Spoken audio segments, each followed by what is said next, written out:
মানবেশ্বর ব্লকের BDO madam, joint BDO সাহেব, আমাদের পঞ্চায়েত সমিতির কর্মাধ্যক্ষরা রয়েছেন, সমস্ত কর্মাধ্যক্ষরা রয়েছেন এবং তার সঙ্গে রয়েছেন এফআই সাহেব, এবং আমরা যাকে পেয়েছি কাছে আজকে আমরা ওনার বক্তব্য শুনলাম।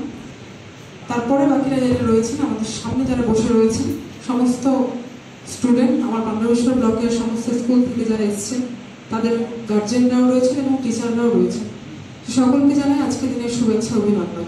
এবং প্রধান সাহেবেরাও আছে, উপপ্রধান সাহেবেরাও আছে, মেম্বারও এসেছেন, অনেকটা এনজিও সাহেব, এনজিও অনেকেই রয়েছেন যারা যারা এখানে উপস্থিত রয়েছেন। তো সকলকেই জানাই আজকে দিনের শুভেচ্ছা অভিনন্দন।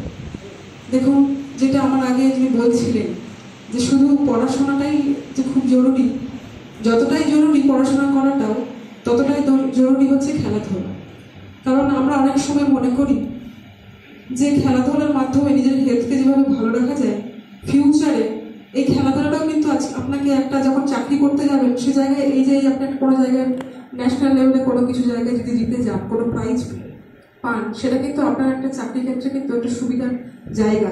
সেক্ষেত্রেও যদি আপনারা একটা ঠিকমতো খেলতে করতে পারেন, আর যদি মনে করেন যে আমরা কিছু করবো ভবিষ্যতে, তো এই মারফতেও আপনারা করতে পারেন এই লাইনে। তো এক্ষেত্রেও আপনি দেশের যেমন একটা সম্মান আনবেন, দেশের জন্য একটা কাজ করে দেশের সম্মান তো আনছেন, তার সঙ্গে আপনি আপনার এলাকার আপনার নিজেকেও প্রতিষ্ঠিত করতে পারছেন এই মাধ্যমে।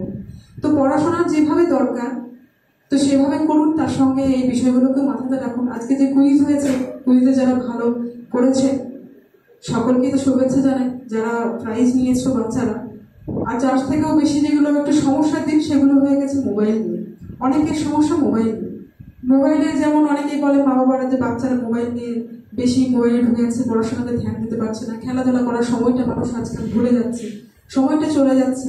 তো সত্যি কথাই বাচ্চাদের কিন্তু এই যে সময়টা না, যে সময়টা এখন নিজেকে তৈরি করার, যে বেসিক তৈরি করার, এই মোবাইলের জন্য অনেকটা সময় সেখানে চলে যাচ্ছে। আমরা সেই দিনগুলো আর পাচ্ছি না। আমাদের সময় ছিল অনেকটা সময়, আমার বাড়িতে আমার বাচ্চা আছে, ওকে আমি যাতে বাড়ির মধ্যেও কিছুটা নিজেকে এদিকে লাগাই, মানে একটু খেলাধুলা করুক বা ড্রয়িং করুক, সমস্ত জিনিস এটা দেওয়া হয়েছে, ফুটবল ক্রিকেটের জন্য, কিন্তু ওগুলো করে না। ও শুধু ফোনে ঢুকে থাকা। ফোনে ঢুকে থাকলে কি হয়, ফোনের মধ্যে থাকলে কি হয়, নিজের যে একটা ভাবনা চিন্তা করার জায়গাটা সেটা কিন্তু বাচ্চাদের